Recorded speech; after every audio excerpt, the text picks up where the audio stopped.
اعوذ باللہ من الشیطان الرجیم بسم اللہ الرحمن الرحیم یا ایہا الذین آمنوا لا تقدموا بین یدی اللہ ورسولہ واتقوا اللہ ان اللہ سمیع علیم یا ایہا الذین آمنوا لا ترفعوا اصواتکم فوق صوت النبی ولا تجهروا له بالقول كجهر بعضكم لبعض ان تحبط اعمالكم وانتم لا تشعرون ان الذين يغضون اصواتهم عند رسول الله اولئك الذين امتحن الله قلوبهم للتقوى لهم مغفرة واجر عظيم ان الذين ينادونك من وراء الحجرات اكثرهم لا يعقلون ولو انهم صبروا حتى تخرج اليهم لكان خيرا لهم والله غفور رحيم صدق اللہ العظیم۔ عزیز طلباء و طالبات، ہمارے آج کے سبق کا عنوان سورۃ الحجرات ہے، جس میں ہم آیات 1 تا 5 کا مطالعہ کریں گے۔ سورۃ الحجرات سورتوں کی ترتیب میں 49 نمبر پر ہے اور یہ 26ویں پارے حامیم میں ہے۔ یہ 18 آیات اور 2 رکوع پر مشتمل ہے۔ سورۃ الحجرات مدینہ طیبہ میں نازل ہوئی۔ الحجرات حجر سے ہے۔ حجر کا معنی اگر ہا پر زیر پڑی جائے تو اس کا معنی گوشہ، گود، عافیت گاہ ہے۔ اسی طرح اگر ہا پر زبر ہو حجر تو اس کا معنی پتھر ہے، اور اسی طرح الحجر اس کا معنی کمرہ اور اسی کی جمع حجرات ہے۔ اس صورت میں حجرات کا لفظ استعمال ہوا، اسی وجہ سے اس صورت کا نام سورۃ الحجرات رکھا گیا۔ آیت نمبر 4 کا جب ہم مطالعہ کریں گے تو اس میں ہمیں وضاحت ہوگی اس واقعے کی جس طرح متوجہ کیا گیا۔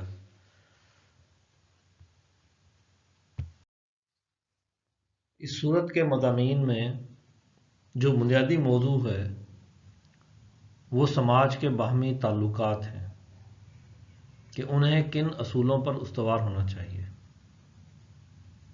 اور یہ صورت چونکہ مدینہ میں نازل ہوئی تو ریاست مدینہ کے تناظر میں عادلانہ سماج میں باہمی تعلقات کے اصول وہ اس میں ہمیں بتلائے گئے ہیں، جو آنے والی ہر سوسائٹی، ہر سماج کے لیے باعث تقلید، رہنمائی کا کردار ادا کرتے رہیں گے۔ اس کے ذیل میں ہمارے سامنے 3 چیزیں آتی ہیں: ایک پیغمبر اور مومنین کا باہمی تعلق، اور یہ جو مومنین کی جماعت ہے اس جماعت کا باہمی تعلق کیا ہے۔ اسی طرح یہ پوری جو انسانی سوسائٹی ہے، ان انسانوں کا باہمی تعلق اور اس کی بنیاد کیا ہے۔ یہ اس صورت میں کے بنیادی مضامین ہیں۔ آج عصر حاضر میں بہت سے فلاسفرز نے عمرانی معاہدات پر بات کی ہے۔ انسانی معاشرے کسی نہ کسی معاہدے پر ہی آگے بڑھتے ہیں۔ انسانوں کے باہمی رشتوں کے اندر سب سے بنیادی معاہدہ وہ ایک مرد اور عورت کے نکاح کی صورت میں ہمارے سامنے آتا ہے، اور اسی سے پوری معاشرت کا عمل آگے بڑھتا ہے۔ تو اس لیے عمرانی معاہدات جو اس جدید دور میں فلاسفرز نے بیان کیے، اگر ہم بطور مسلمان اس کی بنیاد تلاش کرنا چاہیں تو قرآن حکیم اس پر ہماری مکمل رہنمائی کرتا ہے، اور رہتی انسانیت کے لیے وہ رہنمائی موجود ہے۔ اس لیے سورۃ الحجرات کا ہم اسی تناظر میں مطالعہ کریں گے کہ ہمیں معاشرے کے اندر جو باہمی تعلقات ہیں ان میں کن اصولوں کو پیش نظر رکھنا ہے۔ سورۃ الحجرات کی پہلی 5 آیات میں حضرت محمد صلی اللہ علیہ وسلم اور آپ کی جماعت صحابہ، جماعت رسول اللہ صلی اللہ علیہ وسلم کے باہمی تعلق اور اس تعلق میں جو بنیادی آداب ملحوظ خاطر رکھنے چاہیے ان کو یہاں بیان کیا گیا، جنہیں ہم اس دور کے تناظر میں بھی سمجھیں گے اور آج ہمارے لیے یہ کیا رہنمائی کا سامان کرتے ہیں اس کا بھی مطالعہ کریں گے۔ عزیز طلباء و طالبات، یہ آپ کے سامنے سورۃ الحجرات کی پہلی آیت ہے۔ اس میں ترتیب ہماری یہ ہے کہ آیت نمبر ہے، پھر اس کے آگے آیت لکھی ہوئی ہے، پھر اس آیت کے بالکل سامنے لفظی ترجمہ لکھا گیا ہے اور پھر نیچے اسی آیت کا با محاورہ ترجمہ لکھا گیا ہے۔ نیچے تمام سلائیڈز میں اسی طرح یہ آپ کے سامنے آئے گا۔ تو آئیے اب ہم پہلی آیت کا مطالعہ کرتے ہیں۔ یا ایھا الذین آمنوا، اے ایمان والو، لا تقدموا، آگے نہ بڑھو، بین یدی اللہ و رسولہ، اللہ سے اور اس کے رسول سے، واتقوا اللہ، اور ڈرتے رہو اللہ سے، ان اللہ سمیع علیم، بے شک اللہ سنتا ہے، جانتا ہے۔ اب یہاں پر اس جماعت سے خطاب کیا گیا ہے جو جماعت قرآن حکیم کے اصولوں پر تشکیل پائی ہے۔ اسی جماعت کو قرآن حکیم مومنین کی جماعت کہتا ہے اور اسی کو یا ایھا الذین آمنوا کے عنوان سے خطاب کرتا ہے۔ یا جہاں بھی آمنو کا ذکر آیا ہے وہاں پر یہی جماعت مراد ہے، اور ہر دور میں حضور اکرم صلی اللہ علیہ وسلم جماعت صحابہ یعنی قرآن حکیم، احادیث نبوی صلی اللہ علیہ وسلم اور جماعت صحابہ کا جو عمل ہے اس کی پیروی کرنے والے جو لوگ بھی ہوں گے وہ مومن ہیں، ان سے خطاب کیا گیا ہے۔ لا تقدموا، آگے نہ بڑھو، کس سے؟ اللہ اور اس کے رسول سے۔ دیکھیں، ہر معاشرے کے اندر قانون کا کوئی نہ کوئی منبع اور مرکز ہوتا ہے، اور ہر معاشرہ یہ چاہتا ہے کہ اس قانون کو تسلیم کیا جائے، اور اگر اس قانون کا انکار کر دیا جائے یا اس کو ملحوظ خاطر نہ رکھا جائے تو پھر معاشرے انتشار کا شکار ہو جاتے ہیں۔ اب حضور اکرم صلی اللہ علیہ وسلم کی ذات مبارک وہ ہمارے لیے قانون کا منبع اور مرکز ہے، اور آپ نمائندہ ہیں ذات باری تعالیٰ کے۔ آپ ان کی بھیجی ہوئی وحی جو اللہ تعالیٰ نے اس دنیا کے لیے، دنیا انسانیت کے لیے اور اپنی تمام مخلوق کے لیے، ان کے باہمی رشتوں کے لیے جو قانون اور اصول دیے وہ آپ ہمارے لیے بیان کرتے ہیں، اور یہ ہمارے لیے، ہماری سوسائٹی کے لیے ایک دستور کی حیثیت رکھتا ہے۔ دنیا کا ہر معاشرہ اپنے دستور کو اہمیت دیتا ہے اور اس دستور کی خلاف ورزی اور مخالفت کرنے والے کو سزا دیتا ہے۔ تو یہ دستور جو ہمارے پاس قرآن حکیم کی صورت میں آج موجود ہے، اور اس زمانے میں خود حضور اکرم صلی اللہ علیہ وسلم موجود تھے جب مدینہ طیبہ میں یہ آیات نازل ہوئیں، تو یہاں پر آپ صلی اللہ علیہ وسلم کی پیروی کرنے والوں سے کہا جا رہا ہے کہ اللہ اور اس کے رسول سے آگے نہ بڑھو۔ کیوں؟ کہ جو بھی ہمارا عمل ہے وہ حضور اکرم صلی اللہ علیہ وسلم کے احکامات کی روشنی میں ہونا چاہیے، اللہ کے حکموں کی روشنی کے اندر ہونا چاہیے، اس سے آگے نہیں بڑھنا چاہیے۔ ہماری خواہشات، ہمارے جذبات، وہ اسی قانون کے اندر آگے بڑھنے چاہیے، اور اگر ہم اس قانون کی پاسداری نہیں کریں گے تو معاشرے میں جھگڑوں اور تنازعات سے بچنا مشکل ہو جائے گا۔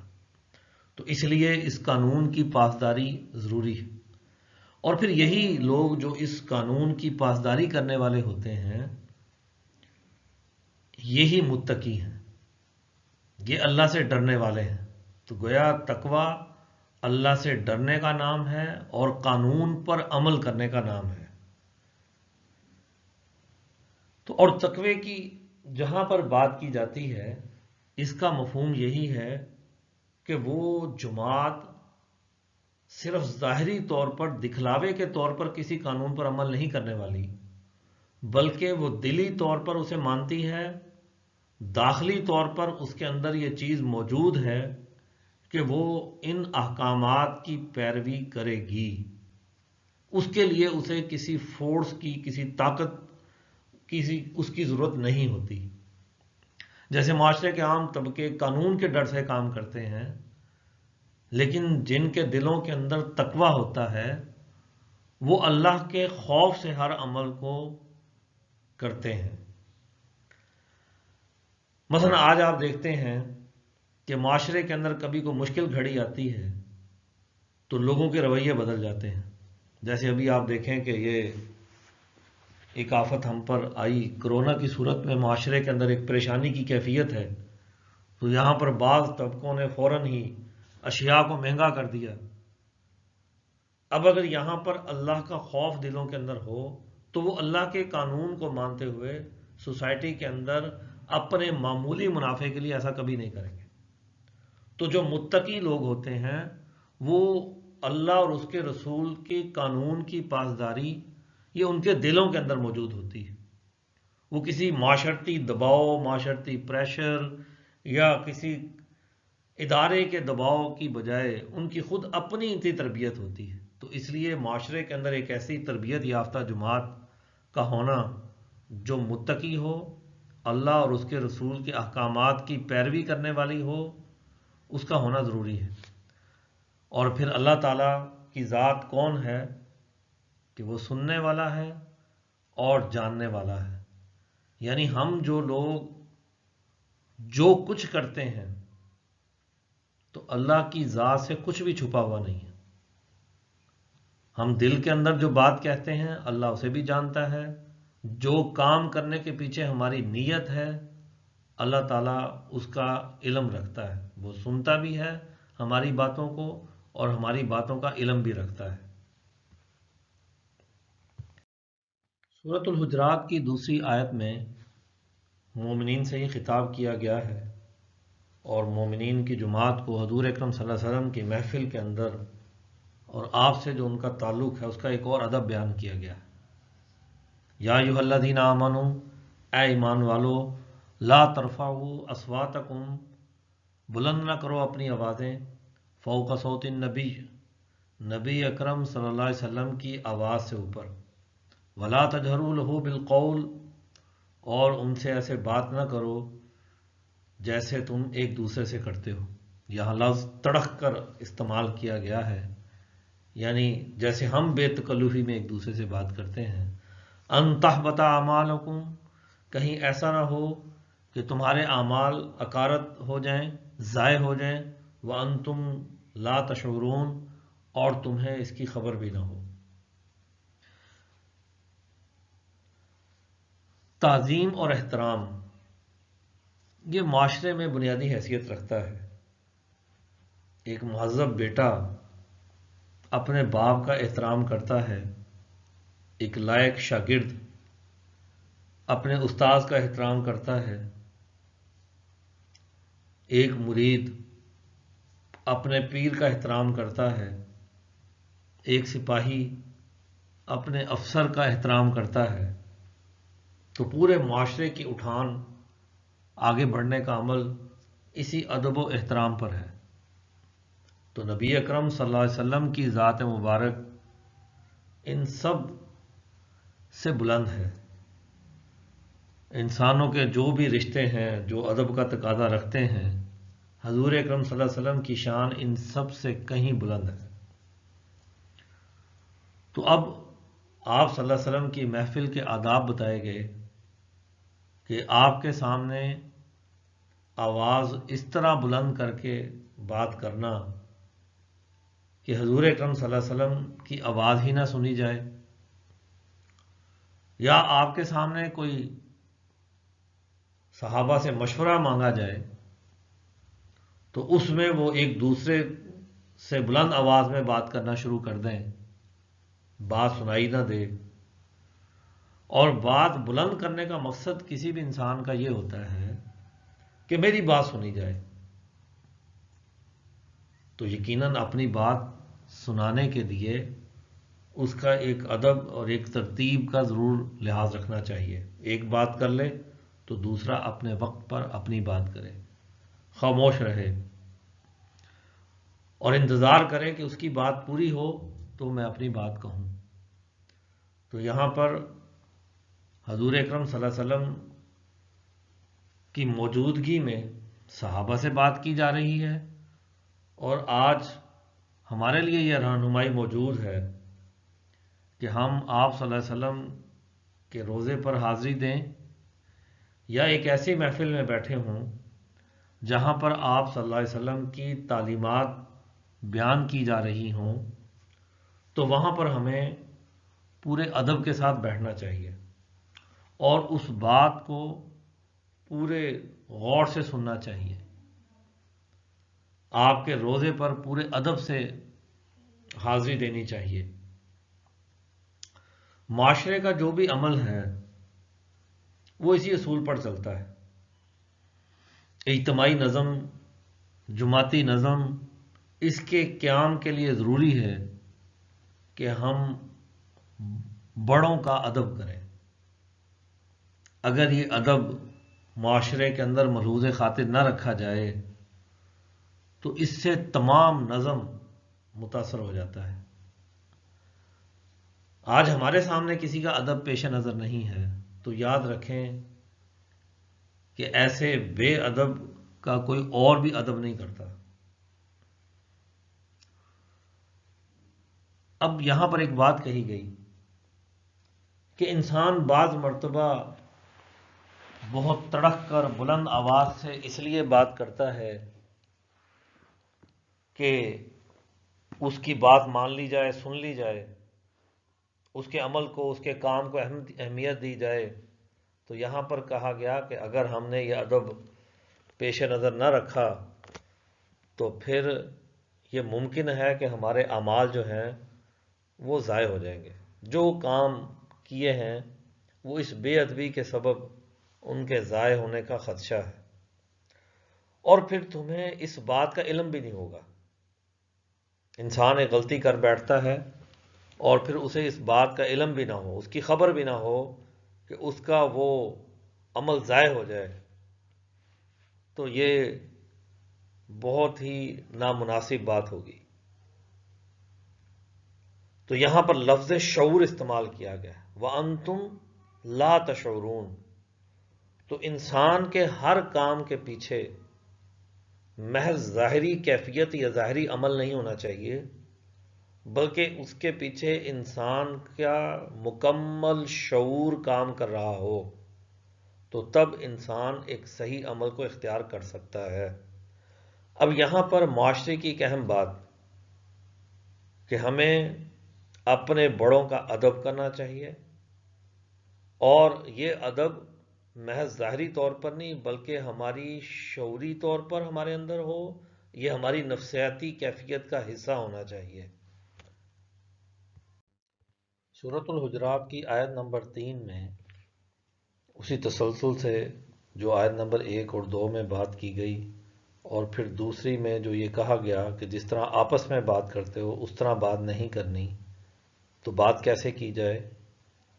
تو یہاں پر کہا گیا کہ ان الذین یغضون اصواتہم، جو لوگ دبی آواز سے بولتے ہیں، عند رسول اللہ، رسول اللہ صلی اللہ علیہ وسلم کے پاس، اولئک الذین امتحن اللہ قلوبہم، یہ لوگ وہی ہیں جن کے دلوں کو اللہ تعالیٰ نے جانچ لیا ہے، جن کے دلوں کو اللہ تعالیٰ نے قبول کر لیا ہے، چن لیا ہے، للتقوی، ادب کے لیے، لہم مغفرۃ، ان کے لیے معافی ہے، واجر عظیم، اور بڑا ثواب ہے۔ اب یہاں پر ادب سے بات کرنے کی طرف توجہ دلائی گئی، اس انداز سے بات کرنا کہ نہ تو آواز بہت بلند ہو کہ بڑھ چڑھ کر بولا جائے، نہ اتنی دبی ہوئی ہو کہ اگلے بندے کو سننے نہ، بلکہ اعتدال کے ساتھ ایک گفتگو کو پیش کیا جائے۔ بات کرنا ایک ضروری عمل ہے، اس سے یہ قطعاً مراد نہیں کہ بالکل ہی خاموشی اختیار کر لی جائے، بلکہ بات کرنی ہے، بات کرنے کا ادب سامنے رکھنا ہے، اور خاص طور پر جب حضور اکرم صلی اللہ علیہ وسلم کی محفل ہو تو پھر تو ادب کو بہت زیادہ ملحوظ خاطر رکھنا چاہیے۔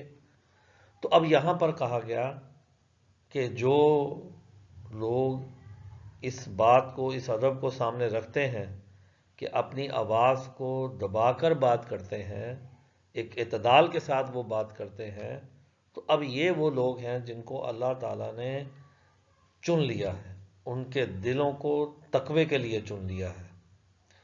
اب یعنی یہاں سے ایک اور بات ہمارے سامنے آئی کہ تقوی کیا ہے؟ تقوی دل کے ادب کا نام ہے، یہ ایک داخلی چیز ہے، جیسا کہ پہلے بات ہوئی۔ دیکھیے آپ، پچھلی آیت میں بھی ایک قانون بیان کیا گیا اور ساتھ ہی تقوی، یہاں بھی قانون بیان کیا گیا اور ساتھ ہی تقوی کی بات کی گئی، یعنی اس قانون پر، ان چیزوں پر عمل درآمد کرنے والے لوگ ہی متقی ہیں۔ اب کوئی کسی سے پہلے خامی ہو گئی، وہ بلند آواز سے بات کرتا تھا، اب اس کو ایک ادب بیان کر دیا گیا، اب وہ اس قانون کا پابند ہو گیا، تو اب کہہ دیا گیا کہ ایسے لوگ، ان کے لیے معافی ہے، یہ مغفرت کے حقدار ہیں۔ اب یہ کہ انسان کے پاس ایک قانون آ جائے، اب وہ قانون تو بہت کہے بھی، منہ سے اس کو، اس کی بات بھی کرے، لیکن عمل نہ کرے، یہ معافی اس کے لیے نہیں۔ معافی اس کے لیے ہے جس کے سامنے پہلے قانون نہیں تھا، اور اب اس کے سامنے قانون آیا، اب وہ اس قانون پر عمل کرنے والا متقی بن گیا، تو اب اس کے لیے کہا گیا کہ لہم مغفرۃ، ان لوگوں کے لیے مغفرت ہے، اور پھر ان کے ہر عمل کا ایک بڑا اجر ہے، وہ جو بھی کام کریں گے ان اصولوں کی روشنی کے اندر، تو ان کے لیے ایک بڑا ثواب، ایک بڑا اجر ہے۔ آیت نمبر 4 اور 5 ہمارے سامنے ہے، اس کے اندر اور قانون بیان کیا گیا۔ ان الذین ینادونک، بے شک جو لوگ آپ کو پکارتے ہیں، من وراء الحجرات، دیوار کے پیچھے سے، اکثرہم لا یعقلون، ان میں سے اکثر عقل نہیں رکھتے، ولو انہم صبروا، اور اگر وہ صبر کرتے، حتی تخرج الیہم، جب تک آپ نکلتے ان کی طرف، لکان خیر لہم، تو یہ ان کے حق میں بہتر ہوتا، واللہ غفور الرحیم، اور اللہ بخشنے والا اور مہربان ہے۔ حضور اکرم صلی اللہ علیہ وسلم کی ذات مبارک ایک اجتماعی حیثیت رکھتی ہے، آپ رہبر ہیں، رہنما ہیں، تمام انسانیت کے نبی ہیں، اور آپ صلی اللہ علیہ وسلم ریاست کے سربراہ بھی ہیں۔ مدینہ کی ریاست تشکیل پاتی ہے تو اس کے والی، اس کے سربراہ، سرپرست، اس کے رہنما حضور اکرم صلی اللہ علیہ وسلم کی ذات مبارک ہے۔ اب آپ کے سامنے دن بھر کی مصروفیات ہیں۔ ریاستی امور ایک مسلسل عمل کا نام ہے۔ اب حضور اکرم صلی اللہ علیہ وسلم باہر لوگوں سے ملاقاتیں کرتے ہیں، وفود آتے ہیں، آپ سے ملتے ہیں، وہ اپنے اپنے کام پورے کر کے چلے جاتے ہیں۔ اب حضور اکرم صلی اللہ علیہ وسلم اپنے کسی تقاضے سے گھر تشریف لے کر گئے۔ آپ جو ہی گھر تشریف لے کر گئے، ایک وفد اور آ گیا۔ اب ایسے میں وہ حضور اکرم صلی اللہ علیہ وسلم کو گھر کے باہر سے ہی آوازیں دینے لگ جائے، تو یہاں پر اس پر تنبیہ کی گئی کہ یہ جو لوگ باہر سے ہی آپ کو پکارتے ہیں، یہ ان کا عمل کوئی مناسب نہیں ہے، اور ان میں سے بیشتر لوگ تو عقل نہیں رکھتے اس بات کی کہ کسی کو گھر کے اندر سے بلانا اس کا کیا ادب ہے، اس کا کیا طریقہ کار ہے۔ باہر سے آوازیں دینا اونچی اونچی آواز سے، اس سے منع کیا گیا، گویا کہ یہ عمل ایک بے عقلی سے تعبیر کیا گیا۔ اور آج بھی ہمارے بعض جگہوں پر، خاص طور پر دیہاتوں کے اندر ذرا بے تکلفی کا ماحول ہوتا ہے، تو لوگ باہر سے کھڑے ہو کر ایک دوسرے کو آواز دیتے ہیں، اور پھر وہ بھی اندر سے ہی آواز دے کے جواب دیتا ہے، اور بعض مرتبہ اپنی ضروری بات چیت بھی اسی طرح کر لیتے ہیں۔ اس سے تو پورے محلے کا ماحول متاثر ہوتا ہے، اور پھر گھر کے اندر جو شخص موجود ہے وہ کس کیفیت میں ہے، یہ بھی باہر والے کے علم میں نہیں ہوتا۔ وہ کھانا کھا رہا ہے، کسی خصوصی کام سے اندر گیا، گفتگو کر رہا ہے، تو اب یہاں پر ہمیں اس بات کا خیال رکھنا چاہیے، اس چار دیواری کے ایک کچھ اپنے اصول اور ضابطے ہیں۔ جیسے ملکوں کی سرحدات کی ایک حفاظت ہوتی ہے، اس کا ایک احترام ہوتا ہے، ایسے ہی گھر بھی اپنی ایک سرحد رکھتا ہے، اس کے مکینوں کے بھی کچھ اصول، وہاں رہنے کے کچھ اصول ہیں، کچھ ان کے حقوق ہیں جو اس سے باہر رہنے والوں کو سامنے رکھنے ہیں، ان سے لاپرواہی نہیں برتنی۔ اور پھر بات یہاں پر حضور اکرم صلی اللہ علیہ وسلم کی ہو رہی ہے کہ آپ کو کوئی وفد باہر سے آئے اور باہر سے آوازیں دینے لگ جائے، اور اس کے گمان میں یہ ہو کہ میں جلدی جلدی اپنی بات کروں اور واپس چلا جاؤں، کیونکہ مدینہ کی ریاست تھی تو اس کے گرد و پیش میں بہت سے دیہات تھے، گاؤں تھے، دور دراز کے علاقے تھے، تو وہ چونکہ حضور اکرم صلی اللہ علیہ وسلم ریاستی امور نپٹاتے تھے، جماعت صحابہ آپ کے ساتھ تھی، تو لوگ آپ سے ملنے کے لیے آتے تھے، اپنے کام پیش کرتے تھے، ان کے لیے مشورے آپ سے لیتے تھے، آپ سے رہنمائی لیتے تھے، تو اب ان کا وہ بھی یہ ہوتا تھا کہ ہم جلد اپنی مقام پر بھی واپس پہنچ جائیں، تو اس لیے بعض لوگ جلدی کر لیتے تھے۔ تو اب یہاں پر کہا گیا کہ ان لوگوں کے لیے باہر سے آوازیں دینا یہ کوئی عقل مندی کا کام نہیں، بالکل مناسب عمل نہیں ہے۔ انہیں کیا چاہیے؟ وَلَوْ أَنَّهُمْ صَبَرُوا، ایک بڑا اہم معاشرتی خلق بیان کیا گیا کہ اگر یہ لوگ صبر کر لیں، رک جائیں، یہاں تک کہ حضور اکرم صلی اللہ علیہ وسلم باہر تشریف لے آئیں، تو یہ بات ان کے لیے زیادہ بہتر ہے۔ صبر کا معنی رک جانا ہے، صبر کا معنی کسی کام کو چھوڑ دینا نہیں ہے، یا بیچارگی نہیں ہے۔ صبر کا معنی ایک بڑا اعلیٰ خلق ہے، اس کا معنی رک جانا ہے، انتظار کرنا ہے۔ اور پھر کہا گیا کہ حضور اکرم صلی اللہ علیہ وسلم جب باہر تشریف لے آئیں تو پھر آپ ان سے بات کریں، یہی بات اس آنے والے کے لیے بہتر ہے۔ اور اب یہاں پر پھر وہی کہ اب اس قانون پر جو عمل کرے گا جس سے اس سے پہلے جو غلطی ہو گئی وہ ہو گئی. اب یہ ان کے لیے مغفرت بھی ہے، رحمت بھی ہے اللہ تعالیٰ کی، کہ اللہ تعالیٰ بخشنے والا اور مہربان ہے. دیکھیے پچھلی آیت میں بھی وَلَهُمْ مَغْفِرَةٌ، ان کے لیے معافی کی بات کی گئی. تو اب معافی یعنی اس بات کا نام ہے کہ جو غلطی پہلے کر رہے تھے اس سے توبہ اور آئندہ نہ کرنے کا عزم، یہ بنیادی چیز ہے. یہ نہیں کہ پچھلی پالیسی بھی چلتی رہے اور نئی پالیسی پر بھی عمل شروع کر دو، جہاں دیکھا وہ اس پہ عمل کر لیا، جہاں دیکھا اس پر عمل کر لیا. پہلی پالیسی اگر غلط تھی اور واضح ہو گیا کہ وہ آپ کا عمل غلط تھا، آپ کی وہ حکمت عملی غلط تھی، تو پھر اس سے توبہ کرنی چاہیے. یہ ہے مغفرت، مکمل توبہ. اور پھر اس نئے قانون اور نئے اصول کو مکمل طور پر اپنا لیا جائے تو پھر اللہ تعالیٰ کی ذات بہت زیادہ معاف کرنے والی اور بہت زیادہ مہربان ہے. عزیز طلباء و طالبات، سورۃ الحجرات کی آیت 1 تا 5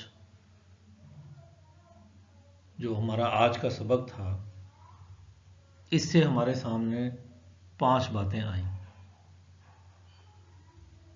کہ حضور اکرم صلی اللہ علیہ وسلم کی مجلس میں ادب سے اور خاموشی سے بیٹھیں. نمبر 2، بات کرنے میں پہل نہ کریں، سبقت لے جانے کی کوشش نہ کریں.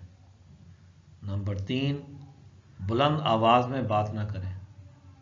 نمبر 4، جیسے ایک دوسرے کو پکارتے ہو ویسے آپ صلی اللہ علیہ وسلم کو نہ بلائیں. جب آپ صلی اللہ علیہ وسلم گھر تشریف لے جائیں تو باہر سے آوازیں نہ لگائیں. یہ اس دور کے لیے بھی قانون ہے اور یہ آج کی بھی معاشرت کے لیے بنیادی قانون کی حیثیت رکھتے ہیں کہ آج کی معاشرت بھی جو ریاست مدینہ کے اصولوں پر پروان چڑھے گی، وہاں پر ان اصولوں، ان ادب و آداب کا خیال رکھنا ضروری ہے، اور انہی اصولوں پر عمل کرنے والے لوگ ہی متقی ہیں. اور اس کے ساتھ ساتھ ہمارے سامنے ان آیات کے ضمن میں کچھ اور بھی سماجی امور ہمارے سامنے آتے ہیں. نمبر 1، تقوی، کہ ہمیں تقوی اختیار کرنا چاہیے، دل کا ادب، ہر بات کو دل سے قبول کرنا چاہیے. نمبر 2، ہمارا ہر عمل شعور پر مبنی ہونا چاہیے، محض دکھلاوے پر یا بغیر کسی عقل اور شعور کے تحت نہیں. اور تیسری چیز یہ کہ ہمارے کاموں کے اندر ایک صبر، برداشت اور ہر کام کو وقت پر کرنے کا رویہ ہمارے اندر پایا جانا چاہیے. تو یہ سماج کے بنیادی امور ہمارے سامنے آتے ہیں، اور ان آداب اور ان سماجی امور پر ہمیں خود بھی عمل کرنا ہے اور دوسروں کے اندر بھی انہیں منتقل کرنا ہے. بہت شکریہ.